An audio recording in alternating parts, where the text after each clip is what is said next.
Goedemorgen, lieve dames. Daar zijn we weer. Alweer woensdag. Weer een uurtje pret met ons. Red ik het.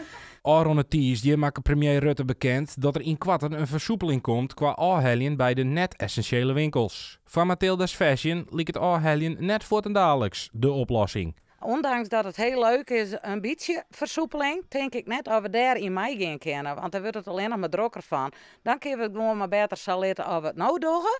Want mensen werk je ik nog gewoon. Ik weet niet dat ze dat daar weten. Maar als wij zeggen, nou oké, wij beginnen om juist 9 uur. Dus dan kunnen we eerst het tanden ophalen. Dat is 1. Nou, dan kan die oren tanden halen. Wie zit ik met ons lijf? Dus dan kunnen we het je bij de doorwij halen. Dus dat wordt in uw geval dat helemaal niks. Dus ja, het even dubbel, ondanks dat ik het al begrepen word. Hè? Dus begrijp me net verkeerd.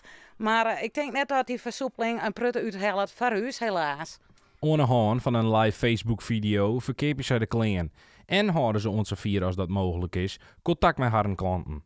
Maar dit is echt net zoals zij het liefste zien willen. Of ze en een mooi sjaaltje en even. Nou, die lijkt er heel mooi bij. Je alleen nog gewoon door je.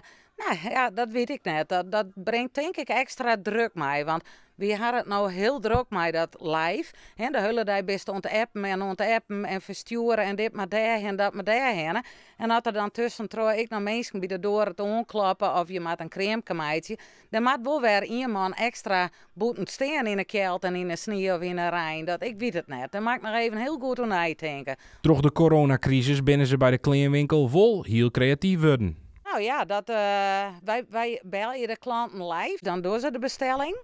Daarna appen ze dus de hele tijd met mij. Foto's maatje, klanten appen en ja, dat gaat wel heel mooi. En dan inderdaad, wat is jouw adres? Kun je het helpen uit Doezum of kun je het helpen uit Harkema, Stiensgeer? En we hebben verschillende plakjes waar dat wij helpen kist.